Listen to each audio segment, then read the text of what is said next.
que vous avez passé une bonne fête de Noël, malgré l'interminable chemin de croix sur lequel nous traîne le coronavirus. Bienvenue dans ce nouveau et dernier numéro du Grand Jury de RFM de 2020. Une année qui s'achève comme elle avait presque démarré. La crise sanitaire mondiale du Covid-19, la pandémie qui a d'ailleurs rebondi ces dernières semaines un peu partout, presque sur la planète. La liste des contaminations et des victimes s'allonge au Sénégal. Bonjour Maître Moussa Diop. Bonjour M. Fall. Cette nouvelle vague d'infection au Covid-19. Permettez-moi donc M. Fall de saluer vos auditeurs, vos fidèles auditeurs, ce dimanche, comme à l'accoutumée. Vous avez bien voulu me réserver le dernier numéro de l'année 2020 qui a marqué vraiment les annales. Et souhaitons aux Sénégalais, vivant au Sénégal, mais également à la diaspora, à l'international, que l'année 2021 soit meilleure que celle-ci. Et à propos de l'année 2020, comme vous l'avez bien remarqué, nous avons vécu mondialement le problème de la pandémie, la Covid-19, qui, partant de la Chine, a inondé le monde entier. Grâce à Dieu, je dis bien, le Sénégal a été quelque part épargné par rapport aux pronostics. Je pense qu'il y a un travail qui a été fait. Il faut quand même le saluer. Mais nous invitons également nos compatriotes à plus de vigilance parce que la deuxième vague semble être beaucoup plus virulente que la première. C'est pas évident, mais nous sollicitons vraiment de la population qu'il soit vraiment assez rigoureux et se conforme aux gestes barrières, aux mesures sanitaires. Oui, le non-respect des gestes barrières, c'est un gros problème. On ne cesse de le souligner. Ça fait défaut dans le pays. Exact. C'est un problème tout simplement de comportement. Vous savez, la communication aussi de l'État devrait être vraiment étendue dans ce domaine-là. Parce qu'il y a même des personnes qui ne croient pas à l'existence du virus. Et je pense que quand on gère également une situation aussi délicate, il faudra essayer de discipliner tout le monde. Faute de discipline, il est clair que les cas communautaires vont se multiplier. Et hélas, ça signifie des cas incontrôlables. Et que pensez-vous de la protestation contre ces mesures de restriction décidées récemment par le gouvernement, notamment la grogne des acteurs culturels? Le chef de l'État leur a encore octroyé une nouvelle subvention de 2,5 milliards de francs CFA. Mais il y en a qui pensent, qui estiment que ce n'était pas la meilleure approche. Le meilleur schéma, c'était de les laisser travailler, surtout pendant cette période de fin d'année. Donc, vous savez, en matière de gestion de la chose publique, en matière d'exercice également de la puissance publique, c'est très difficile de quantifier et d'être un équilibriste. C'est l'objectif, d'être équilibré dans tout ce qu'on prend comme décision. Mais il se trouve que la pandémie a fait de gros dégâts sur le plan économique des entreprises. On sait que plus de 40% des entreprises sont parties quasiment à la faillite. Nous savons également qu'au niveau des emplois, il y a plus de 37 344 emplois, selon les données du ministère, des pertes d'emploi de ce nombre-là. Donc je pense que quand on voit également que les salles des spectacles sont fermées, les artistes n'ont que ça. C'est soit la résilience, toucher l'argent à la poche, ou bien les regarder, manifester. Je pense que l'État est intervenu dans beaucoup de domaines, dont le transport également. Le transport a fait un excellent travail au niveau lors de la pandémie. Je ne sais pas si ça va recommencer. Ça a été très pénible en 2020. Vous parlez en tant qu'ancien directeur général de DEMDIC. Tout à fait. Donc, et justement, ceux qui sont contre ces restrictions, contre les activités culturelles notamment, ils dénoncent un deux poids deux mesures parce que les transports, les marchés, les écoles, les lieux de culte fonctionnent. Tout à fait. Et c'est pourquoi je dis qu'il faut être mesuré. Il faut être un homme de mesure quand on prend ces décisions. Et que si les gestes barrières sont respectés, et que les mesures sanitaires également, gel hydroalcoolique, distanciation sociale, et tout ceci est respecté, je pense que le virus pourrait être neutralisé. Et je prends l'exemple du transport. À un moment donné, c'était une place sur deux. Mais lorsque les gens se sont rendus compte qu'avec le port obligatoire du masque, les gens pouvaient être côte à côte, mais à condition que les gens respectent fidèlement ce port de masque, ce qui n'est pas le cas. Et ce débat sur les vaccins, anti-Covid-19, les doutes, les enjeux économiques, politiques, l'Afrique et le Sénégal dans tout ça?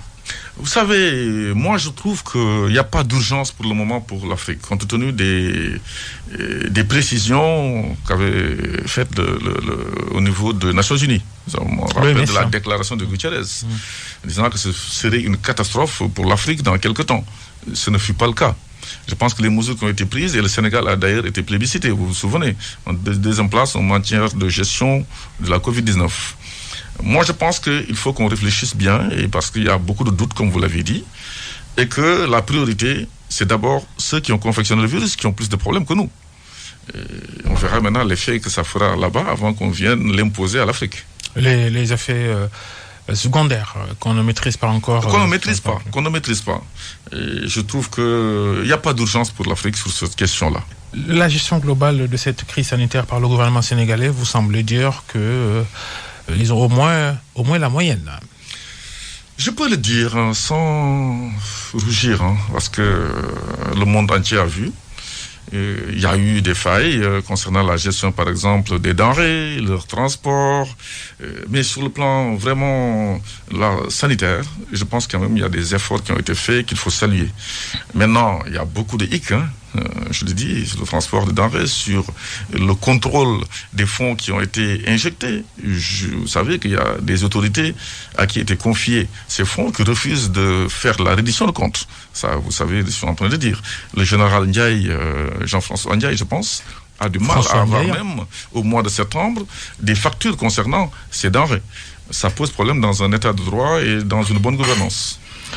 Quand on parle de gouvernance maintenant, ces derniers mois, ces dernières années au Sénégal, on ne peut pas ne pas parler de l'affaire du terrain élagué du dépôt de Dakar Demdik et vendu au parti de Macky Sall, l'APR, qui a construit son siège. Vous étiez le directeur général de la Société publique de transport Dakar Demdik pendant que cette opération s'effectuait. Il s'agit de 2000 m² vendus à 600 millions de francs CFA, c'est cela. Et opération nébuleuse aux yeux de certains. Vous vous êtes toujours défendu et avez défendu le contraire. Heureusement que vous dites selon certains.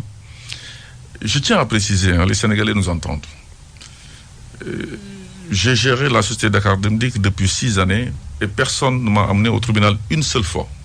Si nous sommes dans un état de droit, il faut qu'on soit quand même dans un état où la présomption d'innocence joue et que uniquement qu'on est présumé coupable jusqu'à preuve du contraire. Innocent jusqu'à preuve du contraire. La cession de ces 2000 m², ce n'est pas 600 millions. C'est un prix expertisé à 1 milliard. Expertisé, dire d'expert, ça signifie qu'une personne qui a prêté serment. Les formes ont-elles été respectées? Je dis oui, et tout le monde le sait. Ça signifie quoi? Le seul organe compétent dans une société privée, je tiens à le préciser, les gens l'ignorent, ce n'est pas comme un établissement public administratif. La société Dakar Demdik est une société qui est immatriculée au registre du commerce et des sociétés, avec une mission maintenant de service public. Donc, l'organe qui gère Dakar Demdik, c'est le conseil d'administration. Le conseil d'administration a autorisé la cession à quiconque aurait rempli les conditions d'acquisition. Je rappelle, M. Fall, que l'APR n'a pas été la première entité à acheter. Il y a une banque que je ne nommerai pas, aux mêmes conditions et au même prix. Il n'y a pas de problème. Il y a également une deuxième entité qui a acheté, que je ne veux pas nommer, qui a acheté dans des conditions très claires, connues de tous. Nous avons finalement l'APR qui est venu également acheter, qui est une association privée, qui achète comme tout le monde. Mais attention, et qui le fait. Est-ce que vous avez le droit de vendre? Parce que Barthélémy Diaz, votre nouvel ami Barthélémy Diaz, le maire de Mermoz-Sacré-Cœur, commune dans laquelle se trouve ce dépôt de Dakar Demdik et donc le terrain cédé au parti présidentiel, Barthélémy Diaz avait dit dans vos échanges très violents, cette violente polémique entre vous et lui, il a affirmé et continue de soutenir que ce dépôt est dans le domaine public national qui est inaliénable. Monsieur Fall, j'ai beaucoup de respect pour monsieur Barthélémy Diaz. Et dans ces échanges-là, avec moi, vous ne m'avez jamais entendu déraper ou répondre à des insultes. Or, moi,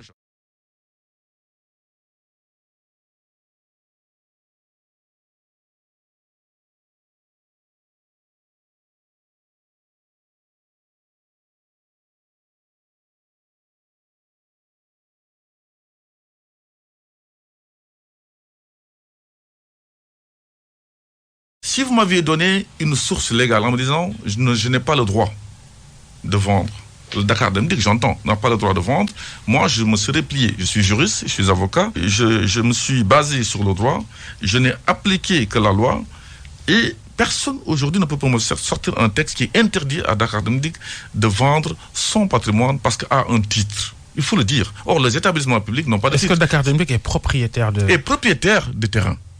Nous avons des... Vous l'avez hérité de la Sotrac. Vous savez... C'est l'État qui avait mis à la disposition de la société de transport. Là, je suis d'accord avec vous. Pour un service public. Je suis d'accord avec vous, M. Fall, que la Sotrac n'avait pas de titre.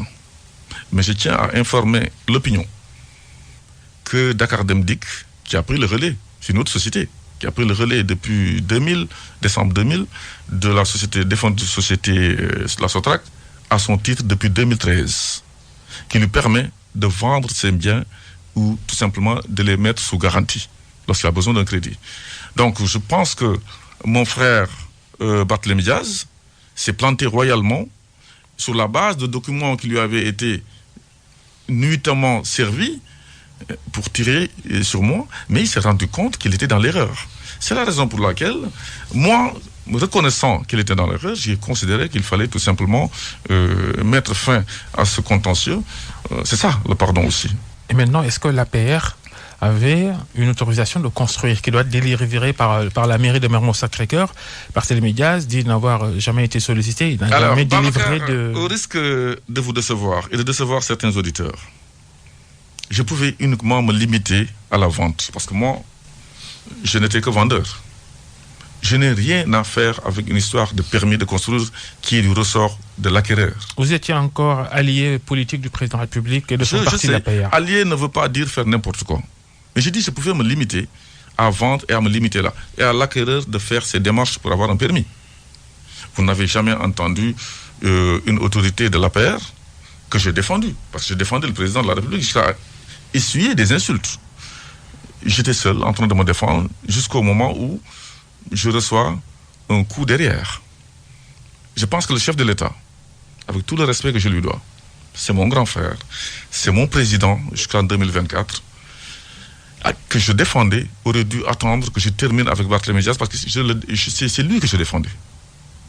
Mais en pleine guerre judiciaire, entre guillemets guerre, j'ai été refroidi quelque part. Je mets entre mes guillemets, poussant même M. Diaz à utiliser certains propos.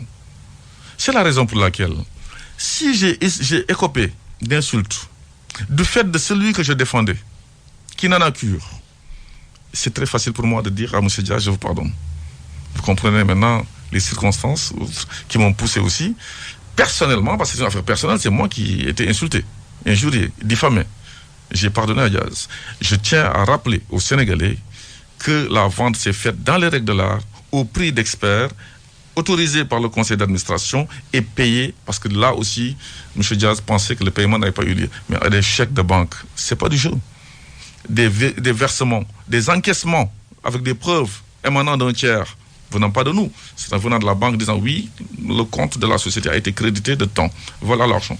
Aujourd'hui, tous les corps de contrôle de l'État ont rendu le rapport, M. Fall. Jusqu'en 2019, la session a eu lieu avant. Aucun corps de contrôle de l'État, IGE, OFNAC, Cour des comptes, ARMP, je suis blanc comme neige. Donc, arrêtons les débats de rue. Il paraît que, ou bien la preuve viendrait de mon frère Diaz ou d'un quelqu'un d'autre. Moi, j'aime bien qu'on me serve des choses claires et j'apporte des réponses claires. Tout est clair et limpide et je n'ai pas peur. C'est moi qui ai saisi le tribunal. Par l'entremise de M. Ousmane Sonko, j'ai décidé de pardonner à M. Diaz. Et je pense que c'est notre culture. Vous n'avez pas voulu commenter l'autorisation de construire obtenue ou pas par l'APR? C'est possible, c'est pas possible. Moi, je ne suis pas dans ce truc-là. Parce que si vraiment l'APR a adressé au maire compétent une demande de permis de construire, je n'en suis pas informé. Si le maire dit « j'ai refusé », je le cite, j'ai refusé de donner suite, c'est parce qu'il l'a reçu. Or, quand on refuse de signer pendant un délai de 28 jours un permis de construire qui vous a été demandé, ça vaut acceptation. Il l'ignorait. Ça, c'est du droit. Ça signifie que le silence vaut acceptation en matière de permis de construire. Alors, vous dites que dans votre gestion, vous êtes blanc comme neige. À votre limogeage en septembre dernier, après 6 ans passés à la tête de la direction générale de Dakar Dem Dikk, dans les cercles du pouvoir, on agitait l'idée selon laquelle vous avez été démis de vos fonctions pour du défaut de gestion. Vous répondez quoi? Vous savez, nous sommes en Afrique. Nous sommes particulièrement au Sénégal. Moi, je suis blindé. Qui connaît Moussa Diop, c'est qu'il est blindé. Ça fait 20 ans, M. Fall, que je suis sur la scène politique. Ça fait 20 ans que mes paroles d'hier et mes actes d'aujourd'hui sont parallèles. On ne peut pas m'apporter de var dans ce que je suis en train de faire sur la scène politique. Parce que je marche sur la base de convictions solides. C'est vrai que quand j'ai quitté Dakar Dem Dikk à la suite d'un crime de lèse-majesté sur le 3e mandat, c'était le 24 août dernier, en tant qu'homme politique, je ne suis pas seulement DG. J'ai connu le président Macky Sall avant d'être DG. Je l'ai connu en tant que président de parti politique. Nous avons formalisé une alliance pour être à la conquête du pouvoir face à Wade. Dieu nous a donné le pouvoir. J'ai quitté, je suis retourné en France, là où je travaille.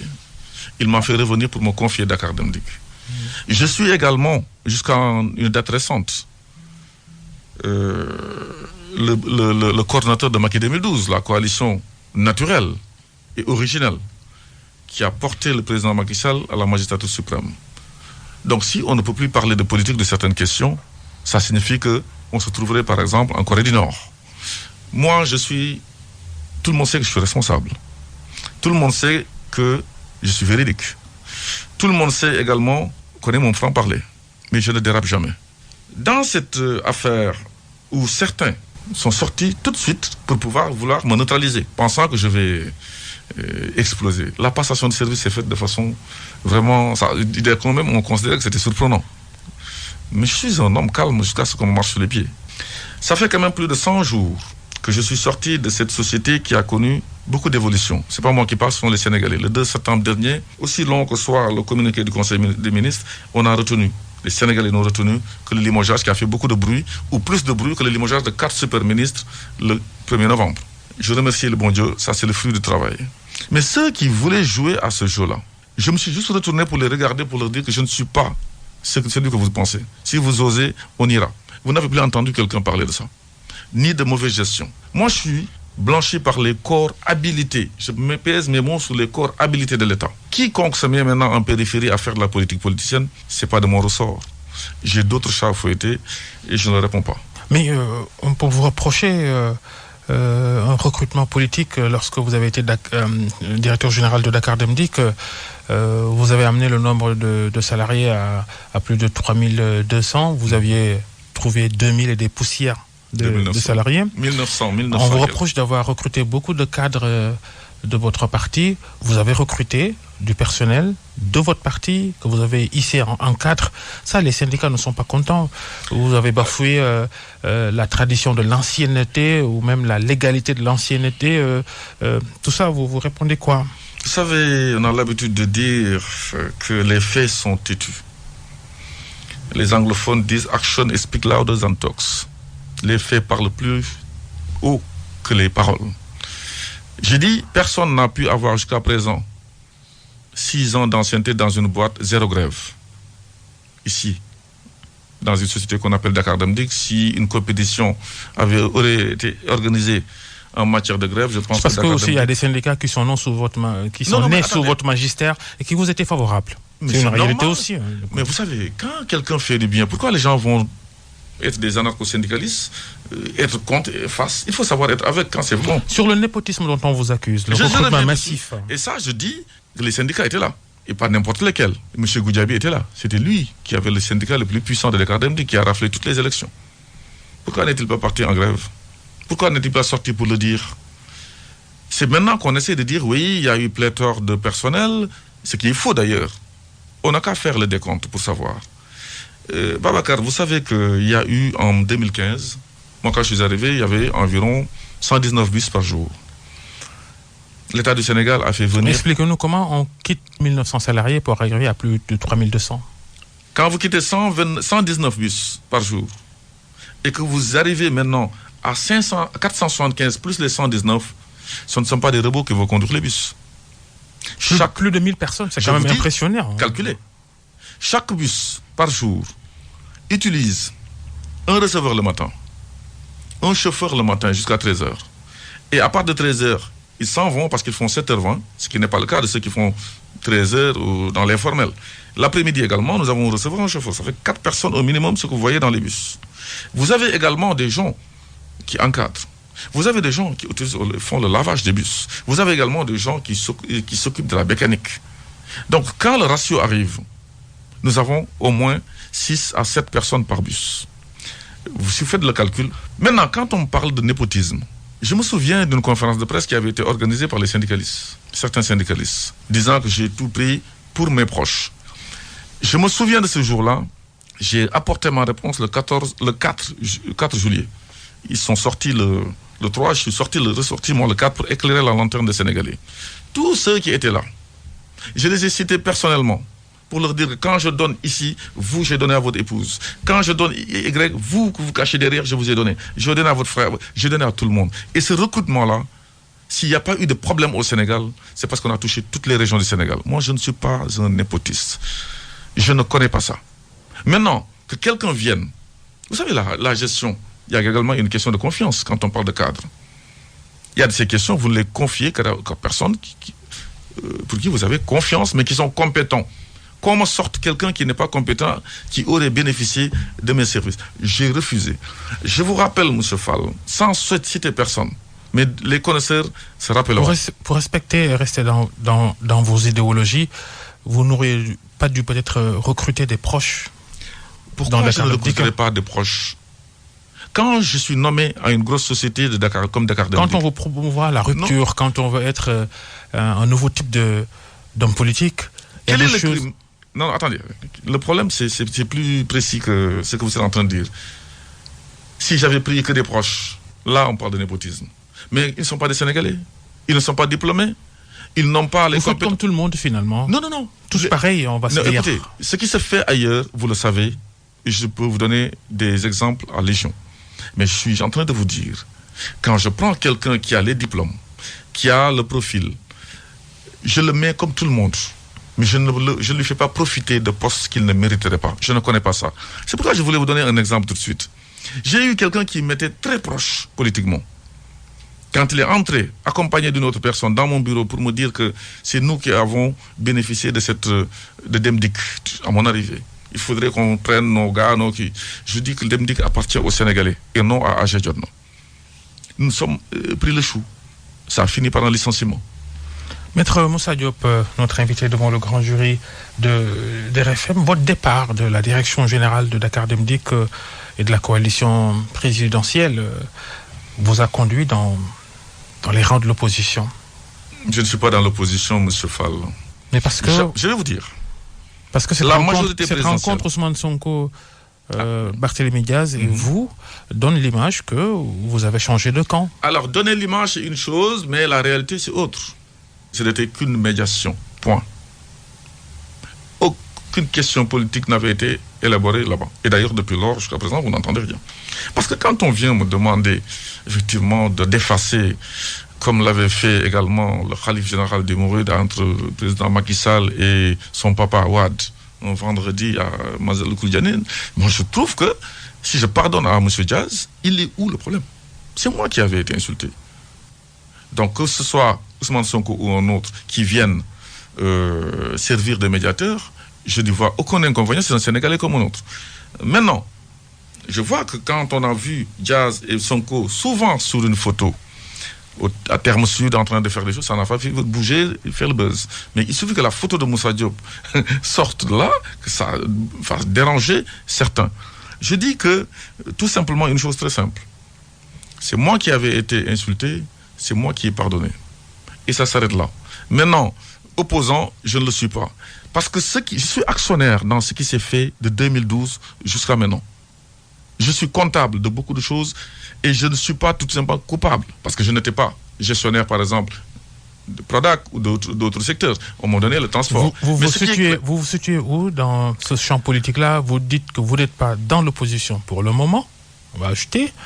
Vous avez quitté vos fonctions de directeur général de Dakar Dem Dikk, mais politiquement de Macky 2012 que vous avez dirigé, cette première coalition qui a soutenu Macky Sall avant 2012, avant sa première élection à la présidentielle. Vous êtes où, Moussa Diop? Vous savez, la mouvance présidentielle n'appartient à personne. J'en fais partie depuis qu'elle ne soit née.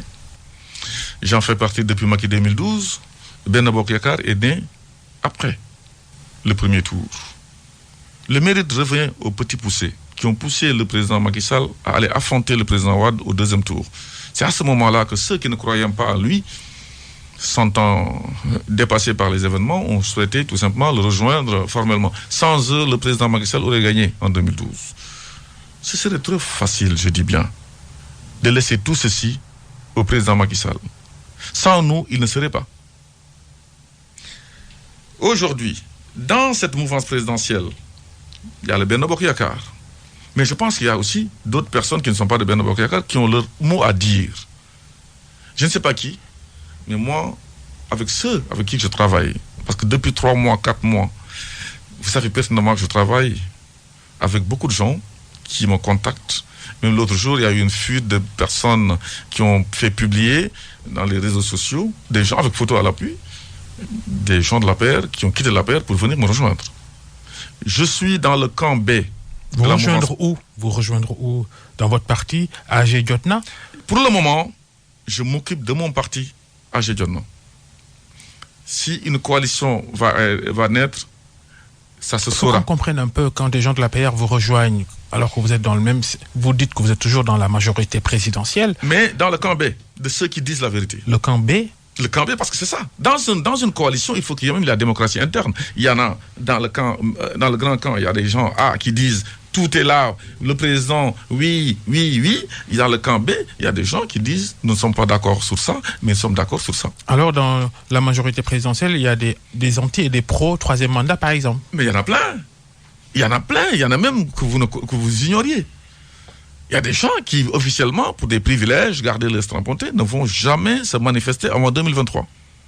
Il y a des gens, lorsqu'ils vous ils vont le faire. Hein. Il y a des gens, lorsqu'ils vous ont au téléphone officiellement, ils ne vont pas parler. Mais quand vous les avez sur, Telegram, ils vous diront.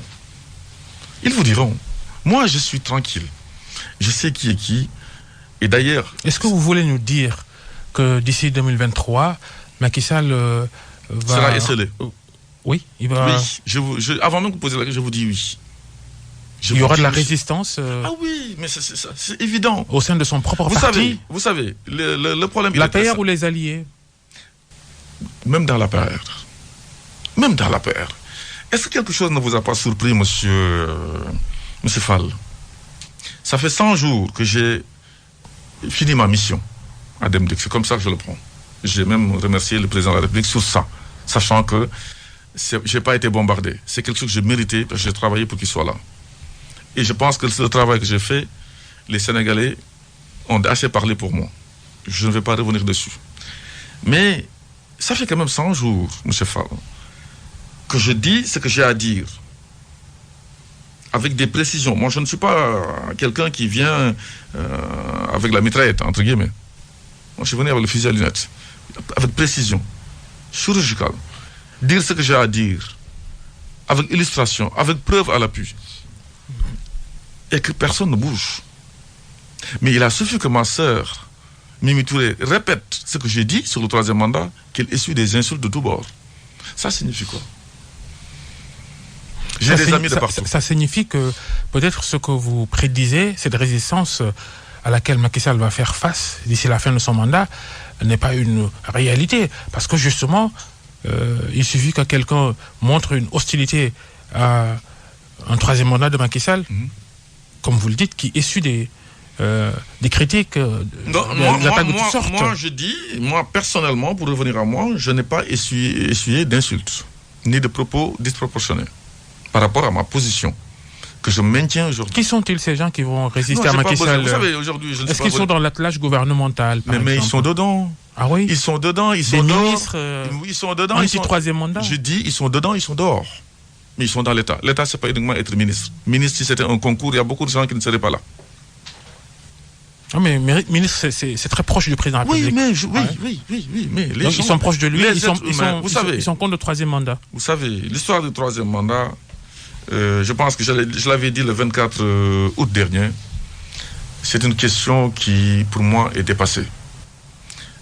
Les gens disent que ce n'est pas le moment. Moi, je dis c'est dépassé. Parce que les textes l'ont prévu, l'ont clairement... J'ai même entendu un ministre, devant vous ici, affirmer que c'est le président Macky Sall qui a créé la limitation des mandats à 2. Ce qui est archi faux. Je me demande de quelle école il sort. Lorsque le président Wade est arrivé en 2000, il a trouvé une constitution sans limitation de mandat, ce qui a permis au président Diouf de faire 19 ans. C'est lui qui a amené la limitation de mandat avec le référendum de 2001. Avant d'y revenir. Avant d'y revenir, parce qu'il a utilisé ce qu'on appelle la rétroactivité. Quand j'étais président, le jour où j'étais président, il n'y avait pas de limitation. On peut le comprendre. Mais nous, ce n'est pas valable pour Macky Sall. Notre régime, c'est pas le cas. Cette jurisprudence-là, c'est pas valable pour Macky Sall. C'est pas valable. Personne ne peut venir aujourd'hui nous dire le contraire. En juriste, dans l'éthique, la morale et surtout le respect de la parole donnée. Oui, mais légalement, est-ce que c'est pas la même chose un peu? C'est pas possible. D'ailleurs, lorsque le président Macky Sall est arrivé, il a encore serré le vis. En disant, dans l'article 27 alinéa 2, nul ne peut faire plus de 2 mandats consécutifs. Point. C'est pas de 5 ans ou de 6 ans ou de 7 ans. C'est pas précisé. C'est dit, nul ne peut faire plus de 2 mandats consécutifs. Point. Mais c'est du français. Ces gens qui vont résister à Macky Sall, Idrissa Seck, il ne va pas faire partie. Il vient d'arriver. Vous pensez que lui, il va cautionner ou il va s'opposer Franchement, M. Fall, j'aurais souhaité parler de tout le monde sauf de ce M. Idrissa Seck. Moi, je suis droit dans mes bottes. Des personnes qui n'ont pas de parole, qui sont dans des deals, qui sont dans des protocoles. Je ne parle pas de rebelles seulement. Des gens qui vous disaient, les années passées, oui, avec Wade, j'ai pris des sous, je les ai planqués, je les rapporterai au peuple sénégalais. Vous les avez vus aujourd'hui rapporter cet argent? Et c'est eux qui parlent. Des gens qui vous disent, jamais dans ma vie, je ne serai nommé par décret. Et le serai même, je mettais AI, je ne mets pas AIS. Et qui aujourd'hui changent complètement de veste. Des gens qui ont critiqué des institutions. À quoi sert un programme électoral? C'est un contrat après entre vous et les citoyens. Budgétivore, et vous finissez par en être le président. Il dit qu'il a parlé du HCCT, pas du Conseil économique, social et environnemental. Vous savez, il faut quand même qu'on soit un homme de parole. Vous vous souvenez des audiences de midi? Lorsque Feu Tanordien l'attendait à la maison du parti pour la coalition informée, l'attendez, je dis bien, rendez-vous pris. Il se retrouve au palais parce que assoiffé de pouvoir. Moi, ce n'est pas comme ça que je vois la politique. Et d'ailleurs, sur cette question, c'est vrai que j'ai poussé une boutade en demandant au président Macky Sall de ne pas verser dans l'humiliation de ses alliés de première heure, dont Mimi Touré. Lorsque le président de la République se faisait lyncher médiatiquement par Idrissa Seck, qui le trouvait incompétent, dont la parole n'avait aucune valeur, qui sortait en premier lieu pour faire face à Idrissa Seck? C'est Mimi Touré. Moi, je trouve ça malsain. Vous aurez mis même un singe là-bas. Ça ne me gênerait pas parce que vous nommez aux postes civils et militaires. Mais politiquement, quand la personne qui vous défend, vous le mettez là-bas et vous mettez son ennemi, je ne dis pas son adversaire, ça pose problème. Quand quelqu'un vous défend, en pleine instance judiciaire, par exemple avec Diaz, vous le dégommez, ça pose problème. C'est pourquoi je ne comprends plus mon président de la République depuis 2019. 2012-2019, quelle aisance j'avais à le défendre, sans qu'on m'ait lancé un lasso autour du cou pour faire partie d'une task force. Je le faisais naturellement. Pourquoi il a fait venir Idrissa Seck, à votre avis? Avec quelle visée politique, à votre avis? Vous savez, je ne suis pas dans le Mouroxo. Moi, je suis dans le Soukaraxo. Tourando, voilà. Nanondo. Donc, moi, je trouve que j'ai horreur de la politique politicienne. J'ai horreur de la transhumance. Je l'ai toujours dit et défendu. Quand vous vous êtes battu pour que je ne sois pas, le jour que je serai, vous mettrez là-bas et je travaillerai non seulement avec mon programme, mais avec les hommes qui m'ont soutenu. Opposez-vous. C'est votre rôle. Il faut aussi un pouvoir qui gère et une opposition qui s'oppose. Mais quand vous faussez le jeu électoral, quand vous faussez la souveraineté populaire, en disant, par exemple, écoutez, je donne un exemple pratique, parce que la théorie, moi, je ne connais pas. Moi, je me suis battu à un moment donné en 2019, jusqu'à ce que vous m'ayez appelé ici pour me demander vos propos concernant le Baol. Vous vous souvenez? L'autoroute Ila Touba. Ila Touba et tout ceci. Je défendais mon candidat en disant que fallait une arme en Wolof. Mais ceux-là qui étaient à Touba, qui ont dit qu'ils ne voulaient pas du président Macky Sall, qui ont misé donc sur Idriss Seck, il a tout pris, il a remis à celui dont il ne voulait pas. Ça signifie que ça fausse le suffrage. Moi, je suis quelqu'un constant dans tout ce que je fais. Quand je suis entré en politique, c'était rejoindre l'opposition, alors que j'avais été saisi d'abord par le président Wade, qui m'avait reçu en 2000 chez lui, sans avoir été d'abord au palais. J'habite à Midi 3, Sicap à Midi 3. Il m'a reçu, à point 1, en disant qu'il fallait nettoyer le palais avant qu'il y ait. Il m'a reçu. J'ai refusé d'aller au gouvernement. J'ai été avec Ousmane Ngom jusqu'à ce qu'il ait fait ce qu'il a fait. J'ai coupé.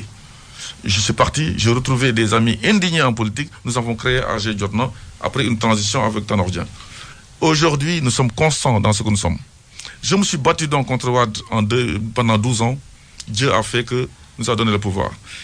Mais, le septennat, premier mandat du président de la République, j'étais à l'aise pour le défendre. Mais depuis 2019, je ne comprends plus. Depuis qu'il est réélu, je ne comprends plus. Cette alliance, Macky Sall et Idrissa Seck, vous la voyez vivre jusqu'en 2024? Je ne suis pas prophète, mais je tiens à dire que je n'ai pas compris la suppression du poste de Premier ministre. C'est pourquoi mon frère... Qu'est-ce que ça va avec la question? Vous savez, depuis cette réélection, moi je suis quelque part un être humain qui a un cœur et un cerveau synchronisés. Je ne peux pas défendre quelque chose refusé par mon cœur. Donc, ceux qui essayent, on sait que c'est artificiel. C'est pourquoi moi, je considère que toutes ces choses qui ont été faites après me posent problème, au point que je ne sais pas mentir. J'ai dit ce que j'avais à dire dans les règles de forme et le résultat est là. La suppression du poste du Premier ministre, on annonce son retour, cette fonction de chef de gouvernement, vous y croyez? C'est pas croire ou croire, mais moi je considère que la suppression de ce poste était une erreur historique. Parce qu'aujourd'hui, si un problème se pose au Sénégal, c'est le président de la République qui va descendre qui va au front. Au front, voilà. C'est comme dans la lutte, il va être obligé de descendre pour combattre. Parce qu'il y a beaucoup de gens qui sont autour de lui qui ne sortiront pas. D'ailleurs, quand le président est absent du territoire national, personne ne sort pour dire, défendre.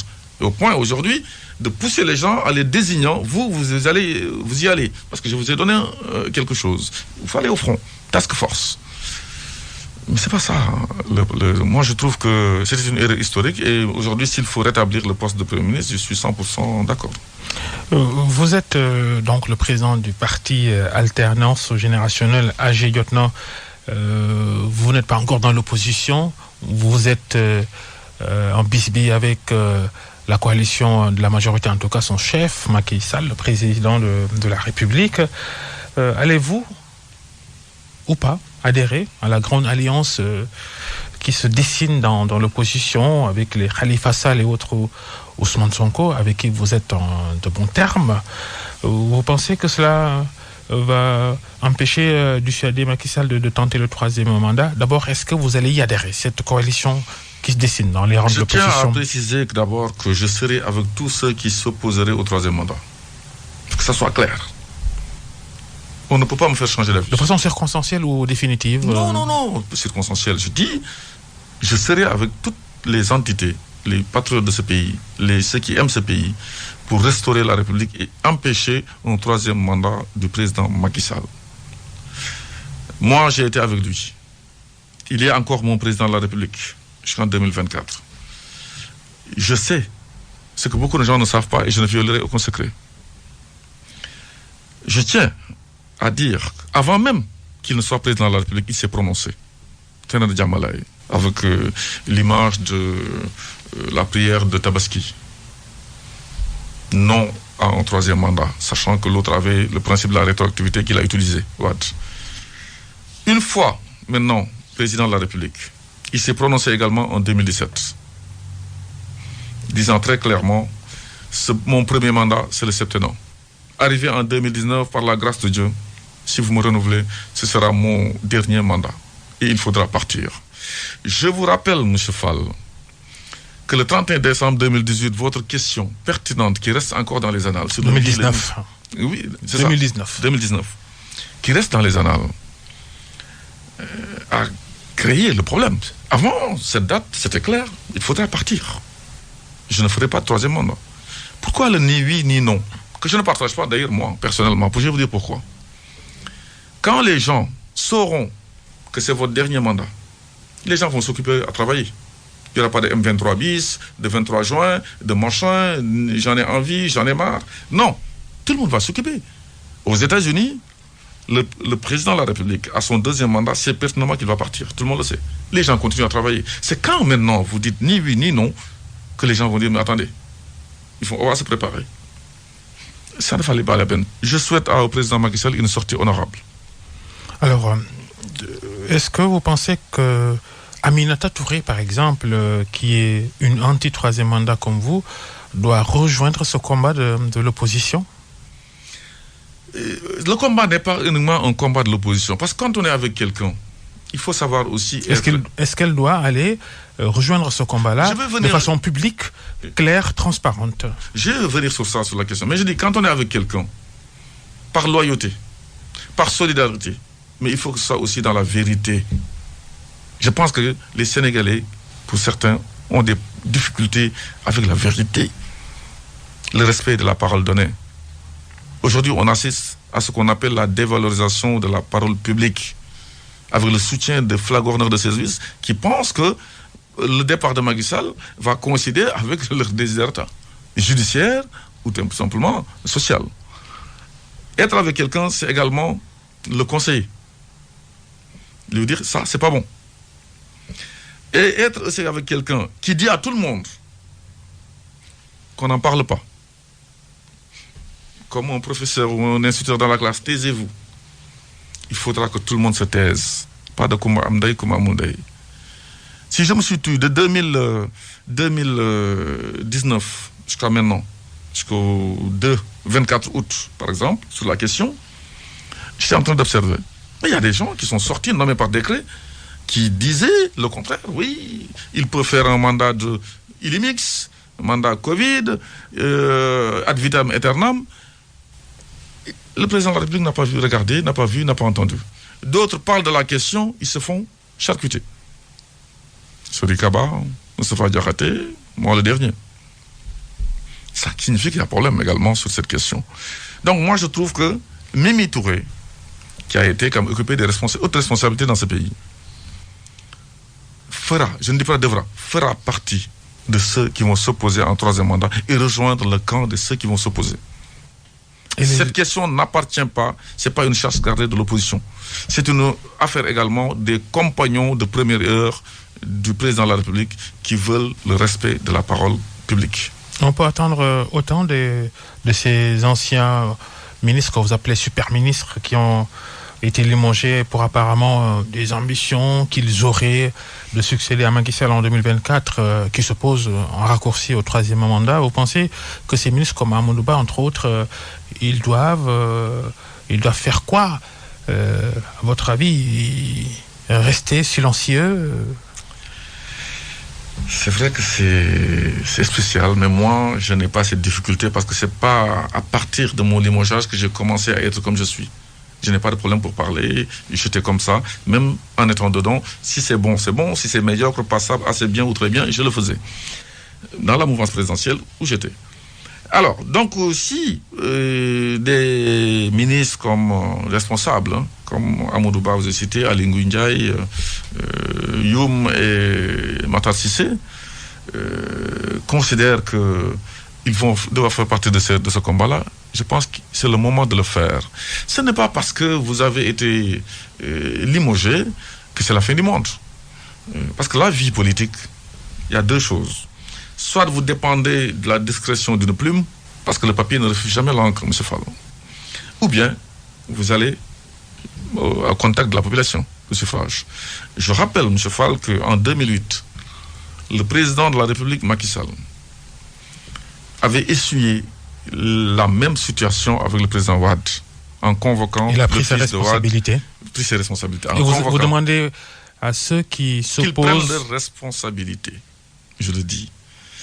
Et en convoquant le président Wade, alors que le président Wade n'en voulait pas. Donc il a quand même récité ce verset. En convoquant Karim Wade, il a été éjecté de l'Assemblée nationale, il a démissionné du PDS. Moi, j'ai été éjecté de Demdik. J'ai démissionné de Macky 2012. Je suis logique dans ce que je suis en train de faire. Et j'invite donc tous ceux, s'ils sont vraiment contre, parce que moi, je ne connais pas leur position, je tiens à le préciser ici officiellement.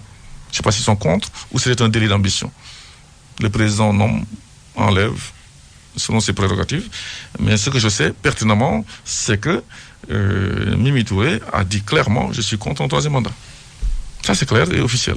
Les autres, je ne sais pas. Pour prendre ses responsabilités, souvent aussi, il faut être irréprochable, non? Ah, ça, M. Fall, vous avez encore raison qu'il faut être réprochable et ne pas avoir peur. Les Sénégalais savent que si je suis resté ici, je suis du barreau de Paris. Il y a un papy qui m'a appelé l'autre jour, on le tairait le nom. Mais Moussa, pourquoi vous ne prenez pas votre avion, vous retournez travailler, laissez tranquille Macky Sall que j'ai au cœur. Je lui dis, mais vous voulez me faire exiler? Je suis chez moi, au Sénégal quand même. Ça signifie que il faut prendre ses responsabilités et être irréprochable et être clean. Dans la gestion, c'est pas facile. Dans les conditions à l'africaine, d'avoir un budget de 11 milliards et de n'avoir touché aucun centime dessus. Dakar Dem Dikk, ce n'est pas une mince société. Aujourd'hui, il va même à l'étranger. Toutes les régions sont touchées. L'aéroport, les navettes, la capitale, les écoles, les navettes, les tafs. Tout ceci, je l'ai géré pendant 6 ans, mais à aucun moment on pourra m'en sortir une malversation financière. Est-ce que vous allez prendre l'initiative d'aller rencontrer toutes ces personnes qui s'opposent au troisième mandat, qui sont dans le camp présidentiel, pour les faire adhérer à votre cause? Vous prendrez l'initiative de le faire? Ça fait 100 jours que je le fais et ça se passe très bien. Le moment venu, vous verrez. C'est pourquoi je vous ai donné des informations sans citer des noms, des gens même qui sont inside, qui sont contre, mais parce que quand quelqu'un vous dit prenez-moi sur Telegram, Moussa, ce que tu dis, c'est vrai, nous étions là hier. Est-ce que vous avez rencontré ou pris contact avec Amadou Ba, Aly Ngouille Ndiaye, Oumar Youm, Makhtar Cissé, Aminata Touré? Je dis que je n'ai pas rencontré les 4 premiers que vous avez cités. Mais j'échange avec ma sœur Aminata Touré, que je respecte beaucoup. Vous mijotez quoi? Tout ce qu'il faudra faire, sans complexe. Tout ce qu'il faudra faire, sans complexe. Avec d'autres. Merci Moussa Diop d'être passé devant le grand jury d'RFM. Vous êtes le président du parti politique AG Jotna, alternance générationnelle. Alternative. Alternative. Parce qu'alterner pour alterner, ça ne sert à rien. Tout à fait. Alternative générationnelle Jotna. Merci à nos techniciens Yaya et Abdou, à Magui au digital. Restez avec nous. À l'année prochaine pour un nouveau numéro.